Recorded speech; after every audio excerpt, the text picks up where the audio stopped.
Yeah, and that one thing I always like to point out to folks, whether they're creators or advertisers, is that like one podcast download or one podcast listen is not the same as like a hit on a website or even a click on a YouTube video. It's like people are spending so much time with these podcasts. It's incredible. It's incredible. Okay, maybe you got hundreds of downloads, but each one of those people spent hours with your brand. And that to me is something that like the top line numbers don't always communicate.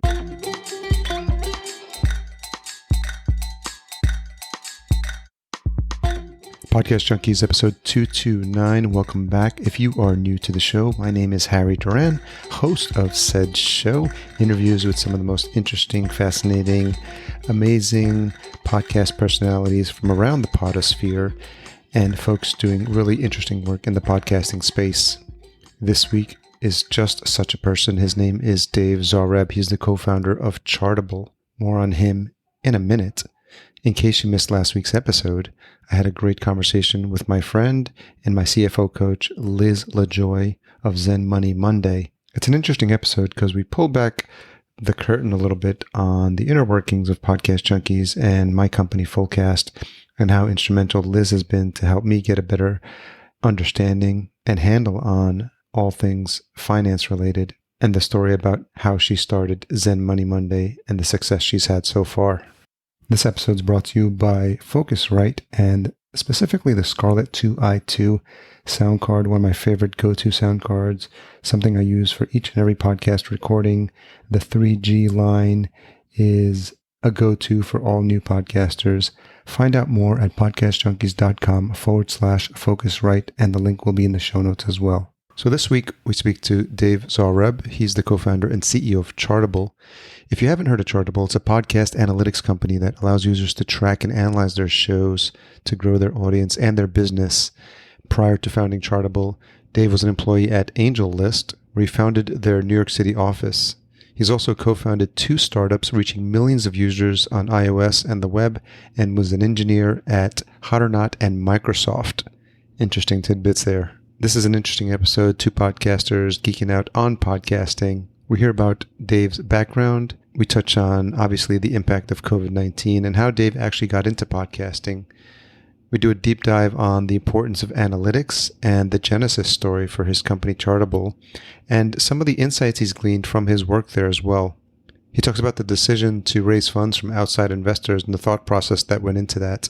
And we have a nice discussion about best practices for business owners looking to expand their branded podcasts. So really, this is a good episode to have a notepad handy because I think there's some interesting tidbits you're going to be taking away from this one. Let's not forget that this episode is also brought to you by Fullcast. Fullcast.co is the website. If you need help with any aspect of your show, from launch to production and marketing, we can help. Schedule a free chat at fullcast.co/chat15 about your existing or new show. Stay tuned to the end of the episode where I reveal this week's retention hashtag. It's a little Easter egg regular listeners will be used to, and new listeners, you'll have to listen to the end of the episode to find out all about it. So let's jump into this conversation in the meantime with Dave. So Dave Zohrob, co-founder of Chartable, thank you so much for joining us on Podcast Junkies. Thanks so much for having me here. It's a pleasure. So just to date stamp this, we're in the middle of May, in the middle of a COVID pandemic that has radically transformed a lot of things we thought were normal in terms of how we work on a day-to-day basis and how we engage with each other, I think, as human beings. So maybe just to kick off things, what's been life like for the past, I guess now we're going on almost 2 months. Yeah, I mean, longer for, I'm based in New York, so it hit us pretty quickly and pretty hard. Personally, it's been interesting because we had just moved out of New York City in January. I've got 2 young children. My wife and I and our kids, we were in a tiny apartment in Manhattan for a long time, and it just kind of got to be too much. And so we ended up moving out to the suburbs. At the time, it felt like a big deal, like a really conflicted move, right? And then 2 months later, it feels like the best decision that we've ever made by like a million miles, right? Yeah. So our day-to-day here is pretty great, It's like we live in a cute little town. And my wife and I have desks right next to each other. I asked her to work in a different room because, I'm in here for the parent cast. And so from a personal level, it's been kind of weirdly okay. Yeah. For which I'm very grateful. The pandemic has definitely affected our company quite a bit, both at a people level and also at a, business economic level. Because we're based in New York, a lot of us did get sick. Only one of us got tested because there weren't even tests, right? And so the month of March was really crazy for us. I got sick in early March. Then my wife got sick, and like my co-founder got sick, and our chief revenue officer, one of our engineers, and a lot of people got sick for its tiny company, right? So more than half of us got something like COVID, right? Whether or not it was, who knows, right? Yeah. It felt like it hit us really hard right away. And of course, there's changes in the market as well. But it felt like it hit our small group of people really quickly and really hard. Yeah, I mean, I actually have talked about this a little bit. My best friend from high school passed from COVID. Oh my gosh, I'm so sorry. Yeah. We had fallen out of touch, and we had talked in probably over 10 years, but that was the closest it hit home for me when I realized, like, yes, this is a serious thing. Because I think until you realize that it's the severity of it, because it can strike, and you've probably experienced this as well with your team. It's a wide range of symptoms and durations, and there's no rhyme or reason, I think. Yeah, it's really intense. There's something I saw going around there. It's like, it's recession until you lose your job, and then it's the depression. Yeah. Right. And then it's like there's something about the same thing for like it's a pandemic when you or your family gets sick, right? Yeah. And before that, it's like theoretical, right? Yes, exactly. And it's definitely went from theoretical to real fast here. But thankfully, everyone in our team is doing okay, and everybody's able to find ways to work. We were already like a partially remote company anyway, so now we're fully remote. So yeah, but it's definitely really jarring because like I was just getting used to a new commute and like all this stuff, and not happening anymore. Just been at home. Metro North. Yeah, Metro North. Yeah, we had a nice walk to the train down the street, and just getting used to that, getting my like train pass and all that stuff, and don't need those anymore. So it's interesting. So I grew up in Yonkers. Okay, cool. Yes, I'm a few towns north. I'm in Irvington. Yeah, I know Irvington, Sleepy Hollow.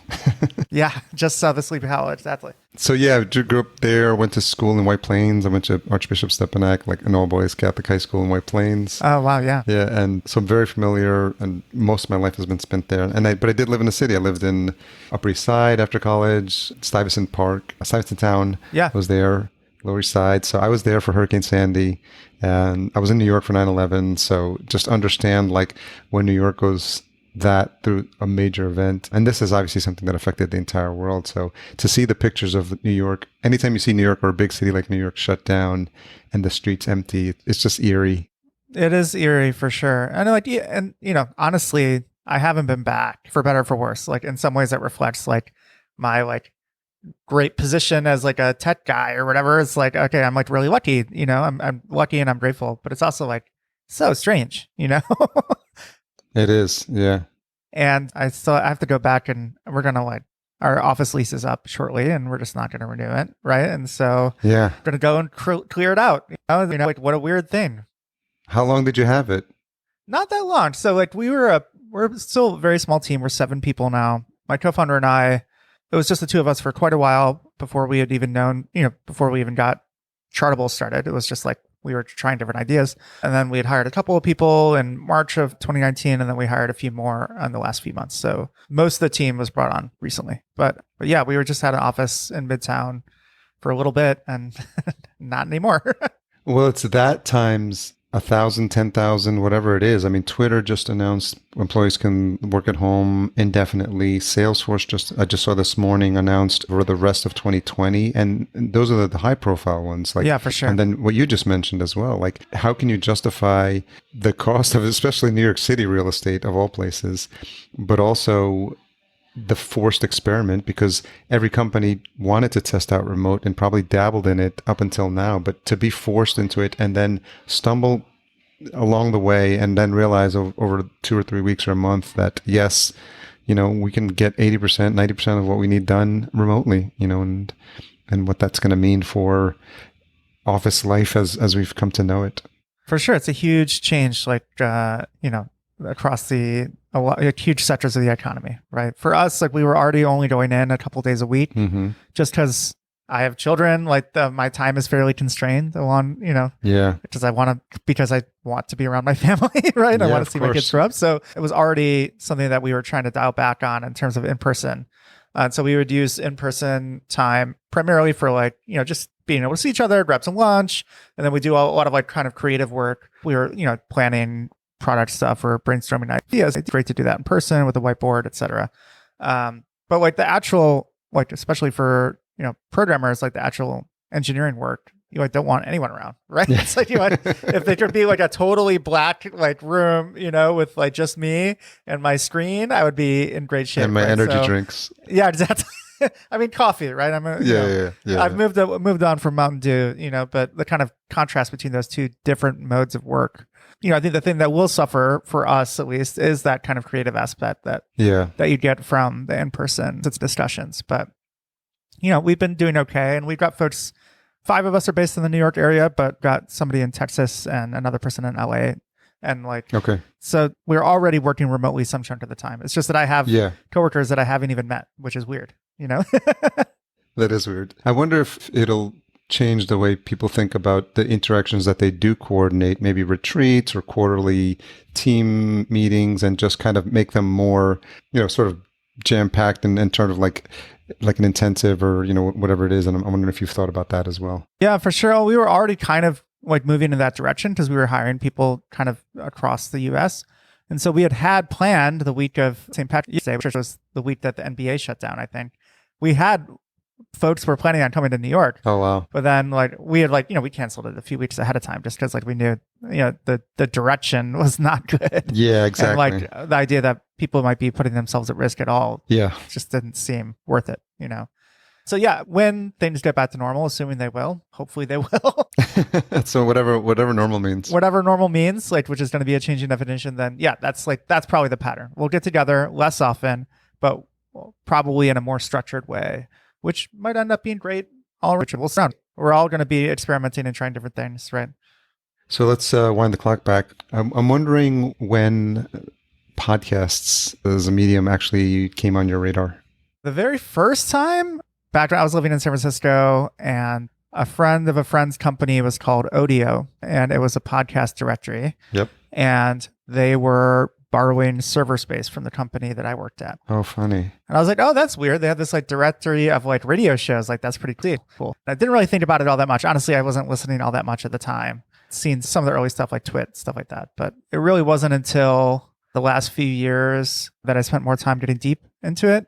And I never really thought about it from a work perspective. I was always just a listener, right? It's cool. I open this app and there's great stuff there. How awesome is that, right? But I actually hadn't even thought much about how it all works from a technical perspective or from a business perspective until my co-founder Harish and I were working together and trying to, explore different ideas. We made a list of, things that we're interested in. Yeah. And for whatever reason at the time, maybe it's just because we were both we were just working, just he and I, and we were, listening to a lot of podcasts. So it just ended up being at the top of the list, right? And so we spent some time just kind of investigating more of the technical and the business side of things, and just it was like a rabbit hole or something. Once I started going in, I was like, man, this is such a deep and complex market, so much creativity, so much crazy history, and the tech that underlies it is weirdly open in a way that's unusual, right? So there's so many things that are fascinating about podcasting that I kind of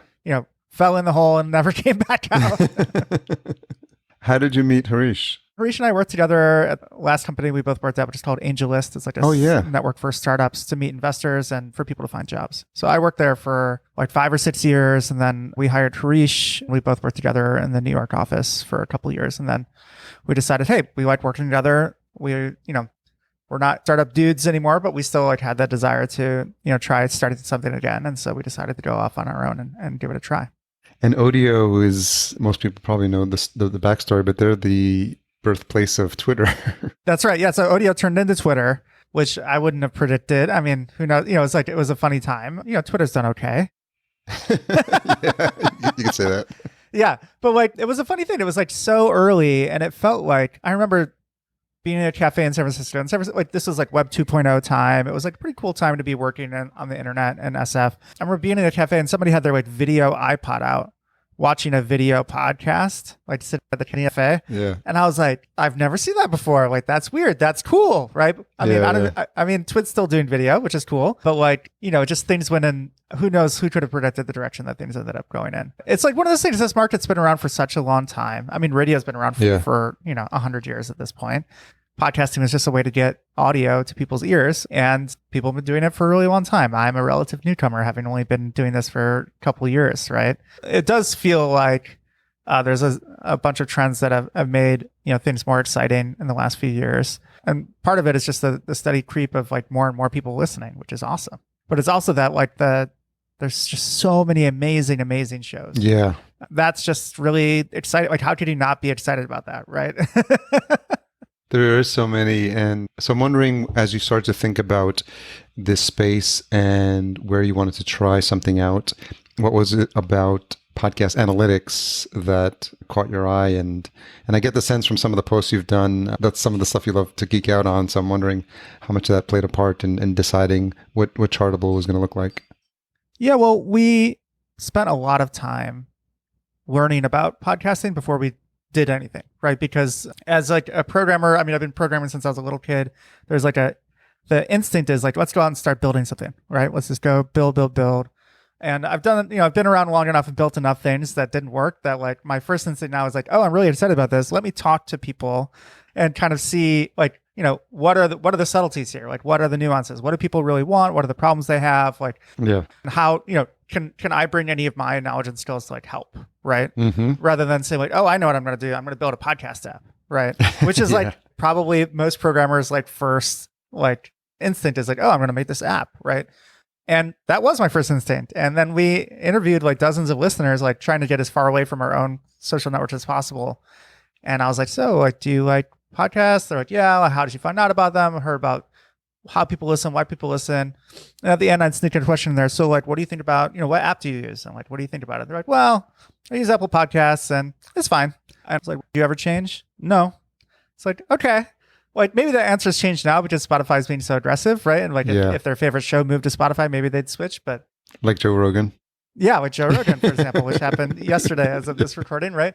But I was like, okay, so obviously the app thing, it's not about the app, it's about the audio, right? It's about the show. We just crossed that off the list and just thought, okay, well, if it's really all about the show, like what are the problems that like listeners and creators have, assuming that the app thing is covered?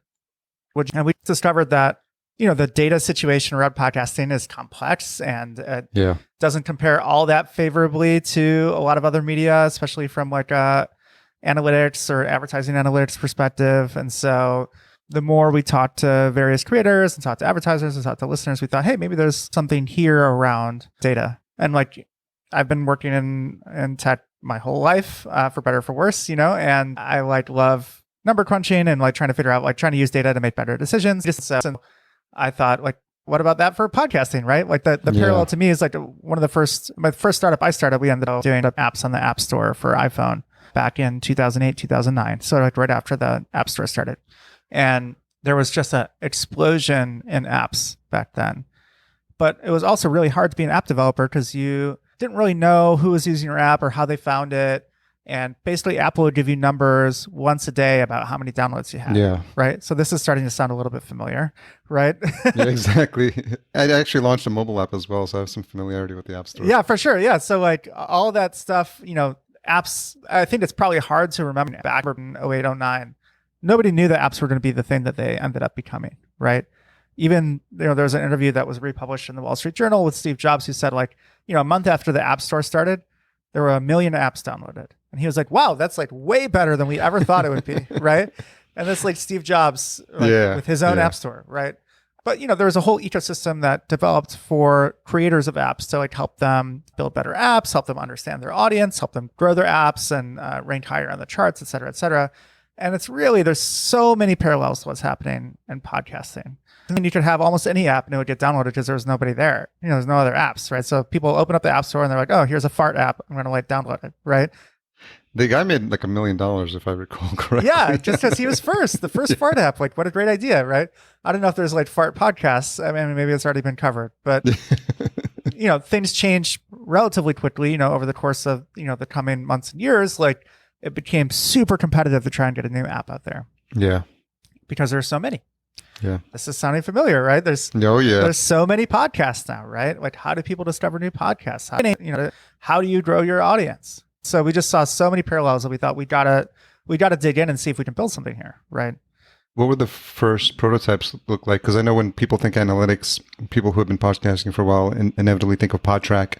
And then, there was some people that have varying opinions about how good it is or not. But the early word was that it wasn't reliable and it wasn't the full picture of everything that was happening. So I think, people were a little burned when it came to the idea of actually having someone, a third party, like interpret your analytics for you. Yeah, it's hard. And the structure of podcasting makes it especially hard.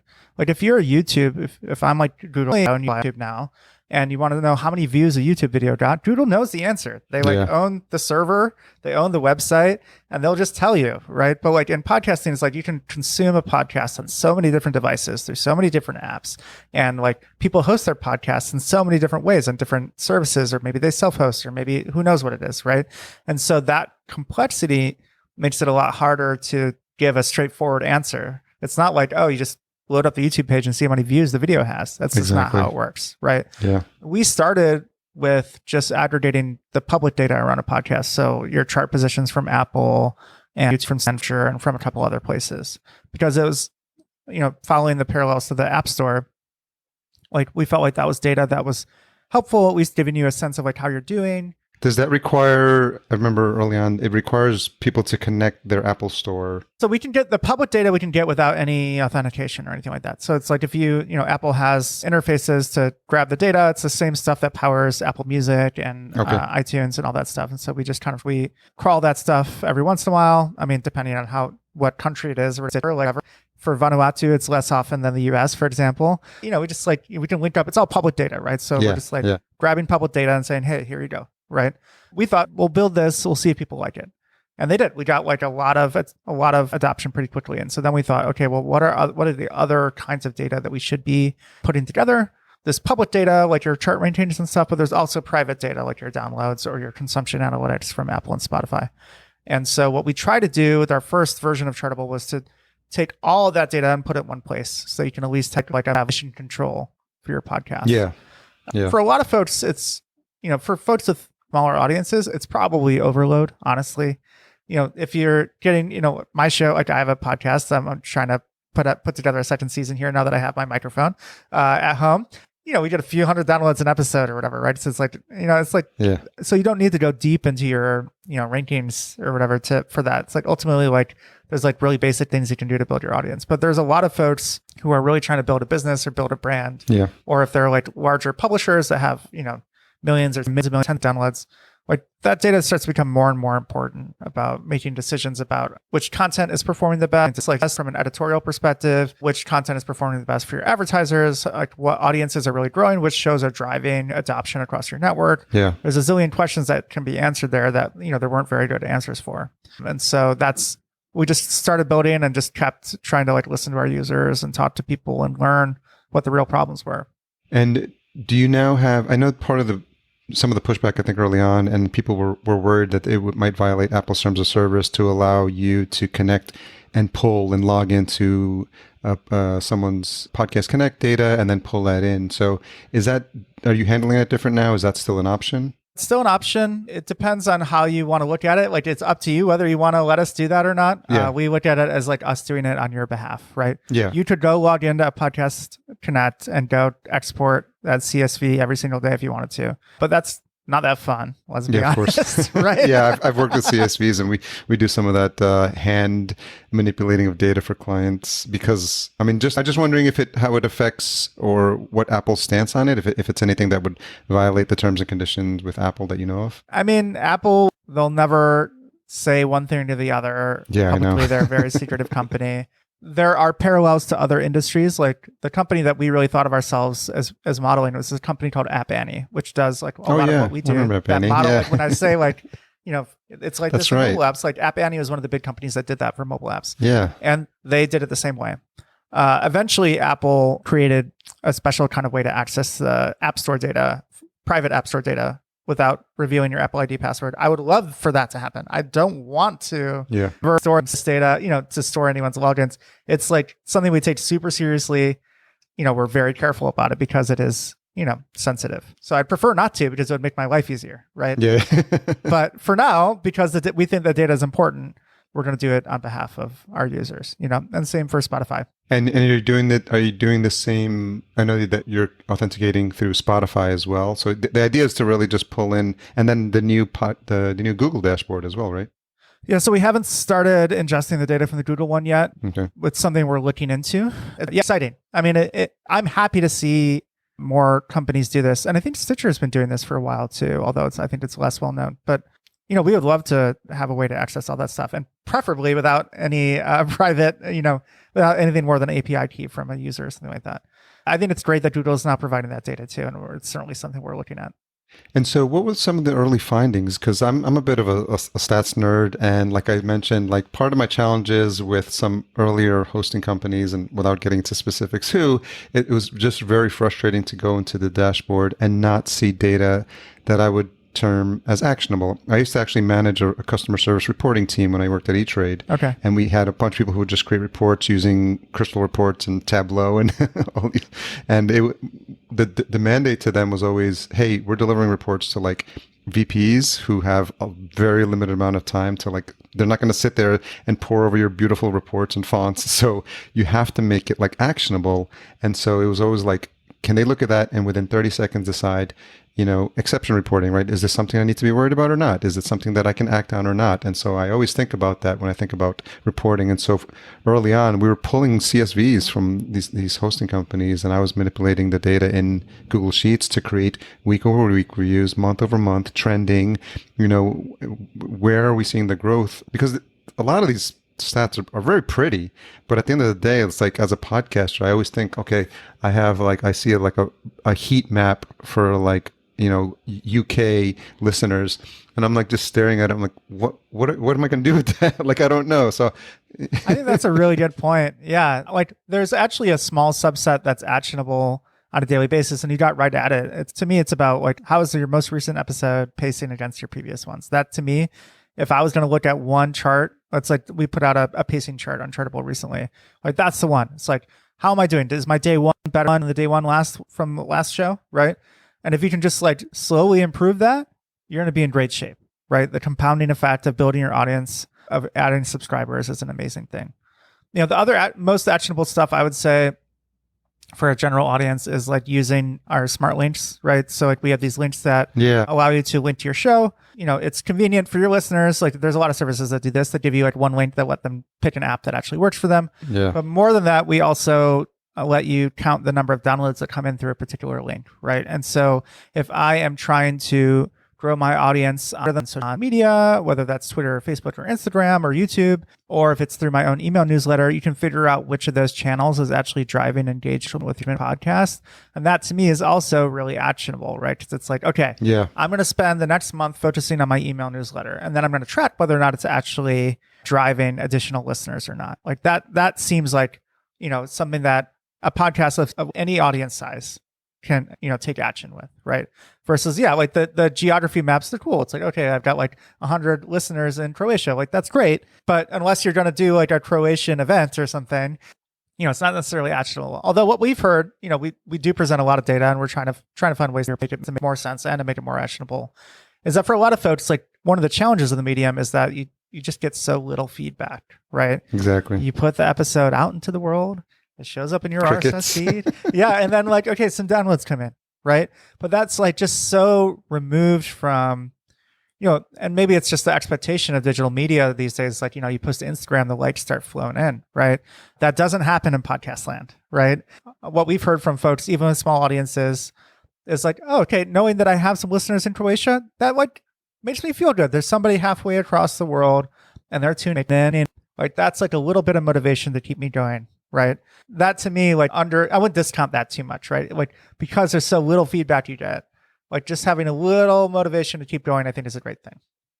Yeah. I think, people think of all the different ways that one link can help you figure out where all the source is coming from. I think of Google Analytics, and I think you guys actually allow for the Facebook tracking pixel, because this is a big thing when you talk about businesses as well, because you can't pixel the Apple site. So we produce shows for business clients, and the constant question is like, how do I know like who's listening and where they're coming from? And and I'm wondering, as you build, you do have the landing page, or like, are you a publisher or are you an advertiser? How are you balancing like who you're building the tool set for? Are you seeing that there's a split for that, or do you find that because businesses need the analytics more, because if they are building a business off their podcast, there's certain things that they want to know that the podcast is gaining traction? Yeah, that's a great question. So we do offer services to publishers as well as to advertisers. We originally started just with publishers, but we found that there was just so much demand from businesses, like you mentioned, to give them more insight into what's happening. Whether they have a branded podcast or trying to figure out if people who listen to their branded show end up, taking an action on their website or something, or from advertisers, right? And so there are some products that, are really specifically for one audience, but ultimately we view it as like ecosystem, and both sides kind of like feed each other and help each other, right? It's like, without publishers, there's no advertisers, right? Without advertisers, there are many fewer publishers. Some folks don't have advertising, but most do, right? And all of it is built on the same technical infrastructure. So, and same kind of, we call it a pipeline, data pipeline that like tracks whether or not my campaign on Facebook is driving listeners to my podcast, is the same kind of infrastructure, although the details are slightly different. What that tracks, okay, if I advertise my podcast on another podcast, is that helping to grow my audience? Or is such and such advertiser who's sponsoring my show, are they getting some results based on that? And that's all flowing through the same data infrastructure. So the baseline, it's all kind of the same data under the hood, and then we just got to figure out how to package it up and help it solve people's problems, right? So you recently raised a round of funding. Yes. And so what was the thought process behind initially going after that to allow, what was the type of, was there a need that you felt at the time that we need to grow and we have some specific initiatives that we want to work on? And I think with this money, we can get there. Yeah. So Harish, my co-founder, and I, when we started the company, we thought, we're definitely not going to raise money. So we had both done it before. Harish had raised money for his company, Octopart. They were part of like the Y Combinator incubator way back, like very early days. Yeah. We worked there for a long time.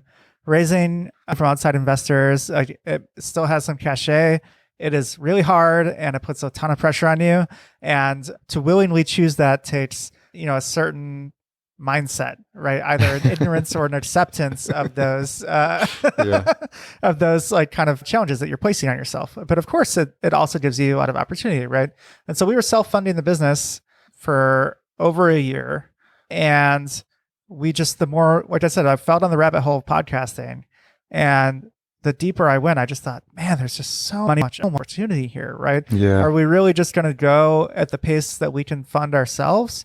Or could we pour a little rocket fuel on this and just like really be able to explore more and grow faster and figure out, like, kind of tackle bigger problems? Because like a lot of what we were doing at the time was constrained by the fact that we were two guys and we had to keep our costs like super low, or else we would have, it's all coming directly out of our bank accounts, right? And we weren't paying ourselves, and so there's a lot of sweat and money out the door went into that first year of the company. Every single entrepreneur listening right now can definitely yeah, for sure. If you started the company, you know what it's like. It's stressful, but it's this is what we chose. This is what we choose. We continue to choose, and we just thought, okay, this market has so much potential. We just think that podcasts are so deeply undervalued at every step of the chain. Look to find investors who thought the same way. And the story that we pitched is basically what we ended up building, which is like mission control for your podcasts, right? That's great. Then it's since expanded from there to solve more specific problems, like our smart links for publishers, or smart ads, the advertising attribution stuff. But it's all pretty much in line with like what we had originally, which is actually, I think, unusual these days. So we're always learning from our customers. It's not like, we're just like sticking to some roadmap that we wrote like on the back of a napkin or something. I feel like it was the right decision to raise money in the first place because I think it is true. As we've seen, podcasting it's grown a lot in the few years that I've been involved, and it's continuing to grow. There's a lot of excitement. There's a lot of room for improvement on the tech side. And that's what I'm here to do, you know? It's exciting. Yeah, it's definitely been exciting just even since the time I've been around, since 2014, just to see what's happening. Because at the time I was interviewing veterans, like people who were doing it since 2006, right? And they're just like, and I was like, wow, this is crazy. And so just even to see what's happened since I started, it's been crazy because there's like varying degrees of like increase in interest, and I'm always fascinated by the Edison research report when it comes out. Everyone in the podcasting world like anxiously awaits that, like Christmas It's the Day. big one. It's the big one. I think it's interesting though. I love the Edison research stuff. And it's definitely like if it wasn't for Tom Webster, right, like there'd be way fewer venture pitches for podcasting. It's like every single podcast pitch has like at least one, if not more, slides. From Infinite Dial, right? Yeah, Infinite Dial. Yep. I think it's great the work that they do, and we certainly used one of those slides as well. But I also think it's like I hope to at one point be able to shed some additional light onto what's happening in podcasting, as a company, because I think that as amazing as that research is, and obviously they spend, they're really good at it, and there's so much detail there. Yeah, it's still just one lens, right? We hope to over time be able to have the resources to, to shed additional light on what's happening and trends with consumers and producers, advertisers, etc. I know part of the pushback sometimes, and you hear this from some of the older established hosting companies, is this need to have a URL appended to your RSS feed, right? And you need to actually have a good working relationship with all these hosting companies, because at the end of the day, every podcast is sourced from a host, And so, can you talk a little bit about that relationship and how it's changed, and what opportunities you see there in the future? Yeah, so a big chunk of our infrastructure, or a big chunk of our capabilities, is powered by stocking our URL prefix into your RSS feed. So for folks that don't know fully how it works, is like when you click play on an episode from like thousands of podcasts, the first thing it does is it hits Chartable's web server, and then it goes and downloads the file from like Libsyn or Megaphone or Art19, whatever. And so it is really important for us to be on friendly terms with as many hosting companies as possible. Almost every hosting company in the world that we know of works with us. There's a couple that don't. That's okay. That's their choice, right? I mean, I think it's a bummer for their users. That's the way the podcast world is. It's an open ecosystem. We are, we're trying to work within the constraints that exist. Honestly, I'd rather not have the prefix there. We're currently handling something like almost 700 million downloads a month through the prefix. It's crazy, and it keeps me up at night, right? So it's like... Well, that's the fear, right? Because sometimes I think you guys actually had an incident recently that there was something happened with the servers, right? So I think that's the biggest fear, because it affects the delivery of your podcast. It was the first time we had like a real outage, and it happened in March. Our service provider, that our like cloud, the people that actually run that Chartable runs on, they had a complete outage for every single one of their customers. So like huge chunks of the internet went down, right? Yeah. But we went down too. And that it sucked for us. It sucked for our users. It's not okay. We have been investing in trying to make our service as redundant as possible. There's still, it's the internet. I don't want to jinx myself. It will go down again at some point. It will, yeah. Right? It will. It must. Like, it's the internet, right? Like, things don't work, Exactly. right? It's crazy that, the more I learn about the internet, I'm still learning, it's crazy that it works at all. Right. Yeah. It's more than a series of tubes. Yeah. But is it though? Is it really? That's true too. At the end of the day, that's exactly what it's all a man-made Rube Goldberg invention. So yeah, for sure. So we have this prefix, and it was definitely, when we first came onto the scene, if you will, we had to we were learning why we wanted to talk to different hosting providers, ask them to work with us. Some of them didn't want to work with us in the beginning.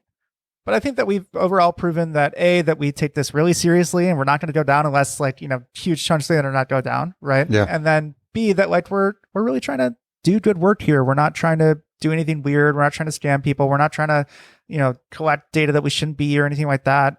We're trying to help podcasters, right? And that is pretty basic. I hope people can see that from everything that we've done, right? It's really true, right? So that has helped, and also just kind of being, I think, communicating well, being open about what we're doing, sharing data back with the community, and just building good stuff that people want to use, right? Yeah, I think early on, and we saw a lot of people, as with any growing industry, people jumping in and out, or just fly-by-night companies who are just like, oh, just change the way you normally like do your regular production process. Podcast hosts are offering free hosting, and that makes any veteran podcaster just really, really nervous, because even just changing your RSS feed from one host to another is just like nerve-wracking, because you'll lose your stats, all that sort of stuff. So I think I think obviously early on when people heard about Chartable, like, oh, another service, are they around? Are they going to be around in the future? Should I even like play with this? And people dabbled with it. And obviously you've seen the adoption pick up, but I think building those relationships, and that's the beauty of like this podcasting ecosystem, is like you go to the conferences and you see like the 6 or 7 podcast hosting companies all like in the same circle. Yeah. And so I think I love this industry. I love that it's small like that, and that it is, there are a lot of relationships like that. I feel really fortunate to have ended up here because, I love the creators. I love the hosting companies with other folks on the tech side. We work with all kinds of folks from all sides, and everybody's been really cool. And that's not always the case, That's true. I feel like our customers are amazing and our partners are amazing. And I really enjoy working with them and talking to them, right? And that hasn't always been the case with the stuff I've worked on. And I feel really lucky for that to be the case here. So I've been just spending a lot more time. Like I said, I have a company called Fullcast, and we produce shows for businesses. So I think making a more concerted effort. I've played with a lot of the universal link companies as well. But then when I realized like the power of using the Chartable universal subscription link in addition to everything that's provided because of the universal front end, the dashboard for all your podcast reporting, I've been kind of spending more time there. So, and just getting familiar, because I think when I first went in, there weren't a lot of as many bells and whistles. So yes. I think so there's more to play with, but also more to sort of like overwhelm and making sure that you're getting the benefit. Because if you're going to do it for me, I'm like, well, put in your Facebook pixel, like put in everything you can so that when you do get the reporting back, it's the most robust possible. So are there best practices? And if you think about it, like it's a done for you service. So we actually do it for our clients. Like the less they can do and get their hands under the engine, so to speak, the better. Because we just want to give them actionable data. So as we think about a show that's set up for the purposes of being a business to monetize, and if you think about how people business owners should be using Chartable, if a podcast is their revenue generation machine, like are there some best practices for business owners? Yeah, for sure. And just to be clear, we're talking about folks building like advertising businesses, or folks that are doing branded podcasts for their branded podcasts or podcasts. Like we work with a lot of like executive coaches, for example, who want to know that they can track activity to their show. And then I always tell clients, what's the one thing you want a listener to do as a result of having listened to your episode? And I always tell them the podcast is just one piece of your marketing funnel. For sure. Get them to the lead magnet, get them to like book a referral call with you or something actionable. So I'm really interested in what else I could be doing to help them see more from their data, or just even present them the data in a way that's more actionable. Yeah, for sure. I mean, I think that like first thing is to use the links, right? Use Chartable's smart links, like hook it up to your show, hook up our analytics prefix on your host, and then you can at least show them, okay, when people click on your website and they're coming to your podcast, here's what happens. The deeper integration though, I mean, that to me is just kind of basic. It was when we found out that didn't exist for podcasting, we were just like, that's nuts, right? Because like any other form of digital media, that level of analytics is just taken for granted at this point, right? And that's all under the smart links section? Yes. So if you have smart links for a show and you hook up the analytics prefix, we'll tell you if you create a link and you post it somewhere, we'll tell you how many downloads came in through the link. And that's just the default setting. Like even if you just, the very basic thing you did was actually just enable it and start using it. Yep. As long as you've got the RSS integration in the feed for the show, we're good to go. Right. So that gives you a sense of like what is sending people from the internet, from your website or, email newsletter, whatever, to your podcast. Right. And getting a sense of what is actually driving listeners, I think is really helpful. Right. So if you're working on a show for your client, I would say, okay, you got to tag a link for their website, for their newsletter, for their social media posts, or all different ways that you might link to the podcast. You should probably have a link for that. Right. So you're talking now about the UTM codes. So yeah, we have something that we call a source ID because we can't, UTM is like, it's complicated or whatever, right? But like it only applies when it's linking to your website, right? So we can't necessarily act on that. We don't necessarily want to interfere with those either, but we have a similar parameter that lets you annotate a link And so you could say, yeah, this click came from the newsletter, and the newsletter converts the downloads way better than the Facebook page does, right? And so when we're like trying to promote the podcast, we're going to like focus really hard on the email. Every new episode, we're going to feature it really prominently in the newsletter, right? So it's beneficial to create a smart link and then add the piece where you're designating a...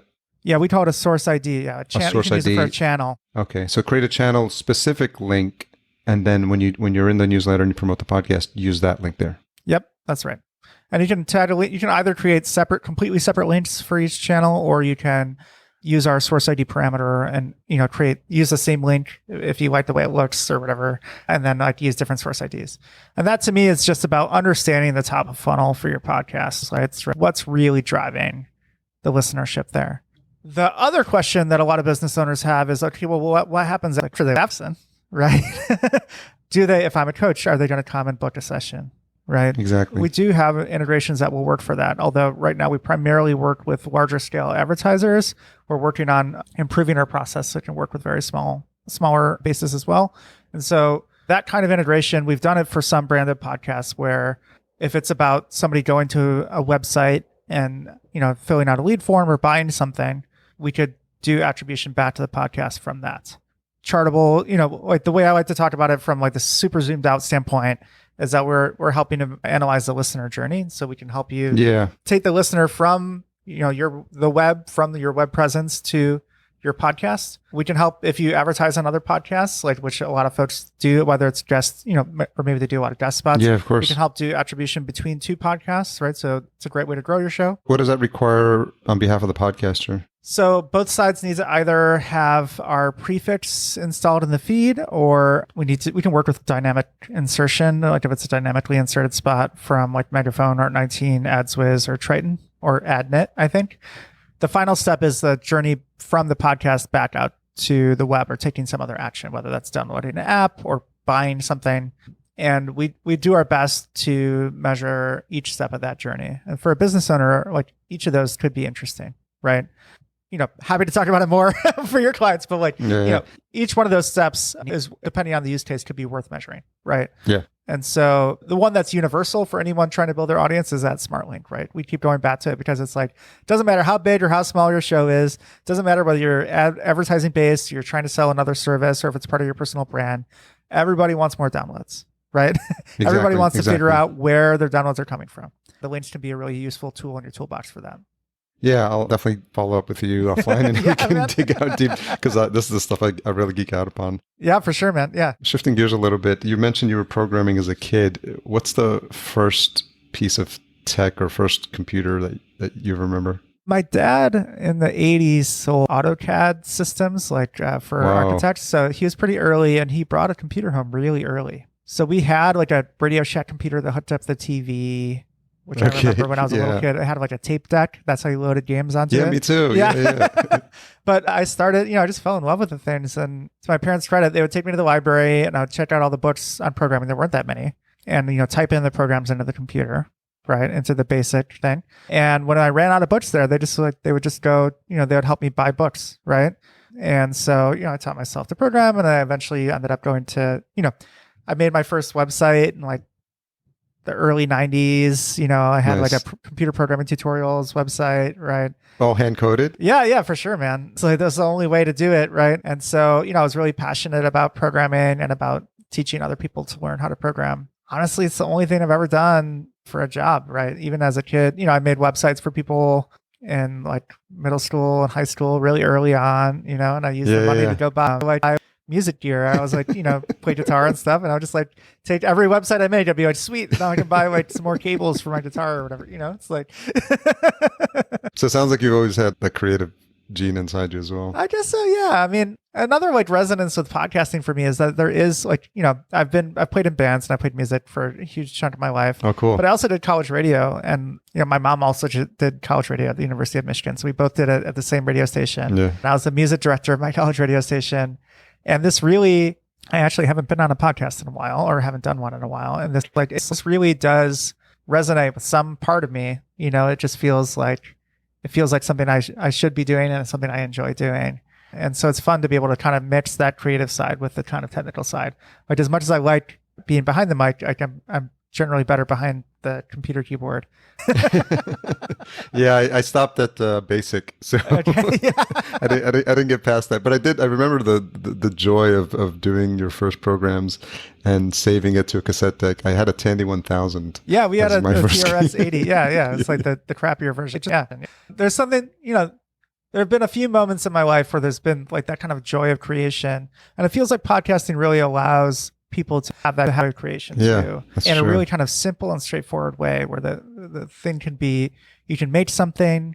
And I'm not going to use that line like, oh, it's so easy. Podcasts are so easy to make or whatever. But it does feel more accessible than a lot of other media. And it does feel like something that, you can put your podcast out there and it's in the same app that ESPN and the New York Times are in. Exactly. Right? How cool is that? Right? Like, wow, Yeah, that's super so cool. unusual. Yeah, there's something that really kind of speaks to me about it. Yeah, it's kind of like that DIY aspect of it, and it scratch your own itch. Like if you have a passion for like I have a friend of mine does the Walking Dead cast, Jason Awesome. Kavasi, Yeah. created a whole network called Podcasts that go around fan based shows, and so it's just so cool that people can just. And then I've interviewed like Susie Buttress. She's a bird watcher, and she's created a podcast for bird watching. I love it. It was Man. just like the fact that you can go super super deep and super super niche. I think if you're doing it for the passion, and that's why I love this. This literally circles back to stats because I remember when Libsyn started sharing like the median numbers, Rob Walsh does. Yeah. And if you're getting the latest is 125 downloads in the first 30 days your episode is live, you're doing better than 50% of all shows. And so numbers like that are really reassuring, especially for new podcasters. Yeah, for sure. Like, you know what? I don't need to like get the thousands or the tens of thousands of downloads. I'm making an impact if I have, a couple of hundred people listening. Yeah, and that one thing I always like to point out to folks, whether they're creators or advertisers, is that like one podcast download or one podcast listen is not the same as like a hit on a website or even a click on a YouTube video. It's like people are spending so much time with these podcasts. It's incredible. And so especially for if you're working with businesses who are branding podcasts, it's like, okay, maybe you got hundreds of downloads, but each one of those people spent hours with your brand.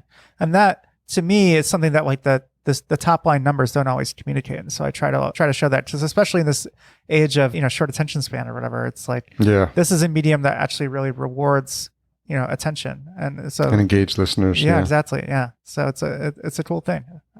This is always the case when you get the two podcast nerds talking about podcasting. you could literally keep going for hours. Sure. So we'll wrap this chapter up with a couple of questions. What's something you've changed your mind about recently? What's something I changed my mind about recently?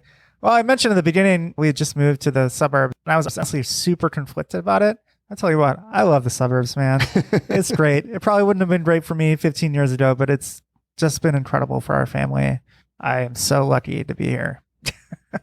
Yeah, it's interesting.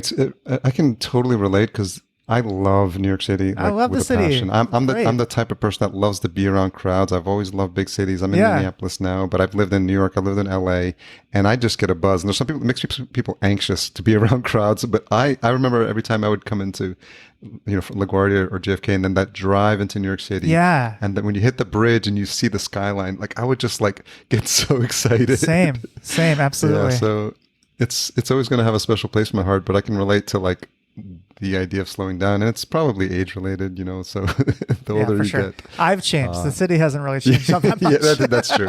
That's true. What's the most misunderstood thing about you? Ooh, I don't know if I'm all that misunderstood. I'm not even sure. I'm not sure that I'm misunderstood. Maybe I am. I mean, maybe I think people might be, at least in Podland, might be skeptical of us because we're like the tech guys coming in. But the truth is that hopefully it's clear that we love this thing and we want to be working and podcasting for a really long time. So maybe that's it. But ultimately, I feel like, and maybe, I don't know if everyone feels like this, but I feel like there's not a huge gap between how I perceive myself and how others perceive me. But maybe I'm wrong. Maybe I'll find out. We'll find out when episode's released. Yeah, exactly. That Dave, he's really warm and fuzzy. He's really a nice guy. Well, Dave, thank you so much. I'm so glad we were able to make this happen. You've been on my list for a long time. I'm a big fan. And I think just even more so just at your sustainability in this industry, the fact that your heart is into it. And I think that's what I just keep finding as more and more of these creators come and are building these companies, that there's a passion for podcasting.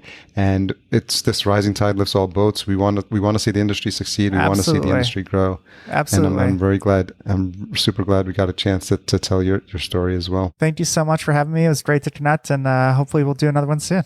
Yeah. So what's the best place for folks to track you down? You can find me at chartable.com or on Twitter. It's D as in David, Zohrob, Zohrob.